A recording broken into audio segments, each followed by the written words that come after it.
BP pulls out of Regional Oil Trade Organization over differences on carbon pricing, fuel standard. Fossil fuel giant BP announced it was leaving the Western States Petroleum Association, WSPA, a powerful oil and gas lobbying group in statehouses, over the association's position on carbon pricing and its opposition to a low-carbon fuel standard being considered now in Olympia. The oil company said in a news release that its policies no longer aligned with WSPA and that the differences could not be reconciled. Environmentalists hope BP's departure will weaken the influence of WSPA in Washington state, where it has opposed the Clean Fuel Standard and other climate policies.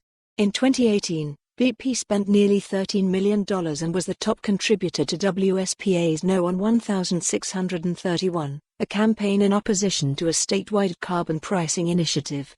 After record spending, the measure failed at the ballot box.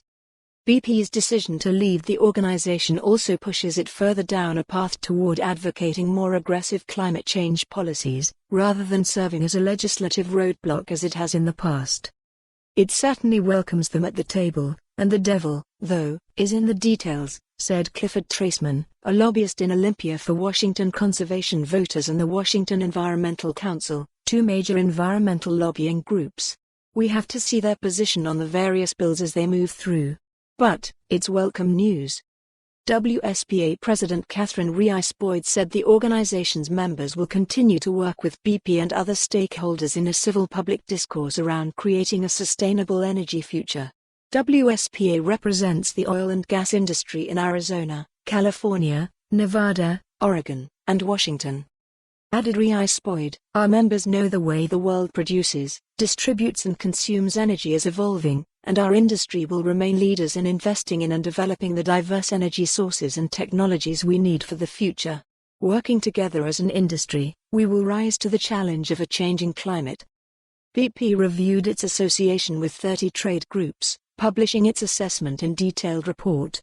The company plans to leave two other groups, American Fuel and Petrochemical Manufacturers and the Western Energy Alliance. BP's decision to leave WSPA stems from two policy disagreements in Washington state, according to the report. WSPA has opposed Senate Bill 5981, which would place an overall cap on state carbon emissions that lowers over time. Pollution allowances in the bill would raise funds to invest in energy efficiency, low-income assistance and other projects. BP last month launched a 2-week print, radio and social media campaign in support of the bill, which remains unlikely to pass this legislative session. In its report, BP said it also disagreed with WSPA's focus on preventing a statewide low CA. For more on this story, visit the news article link.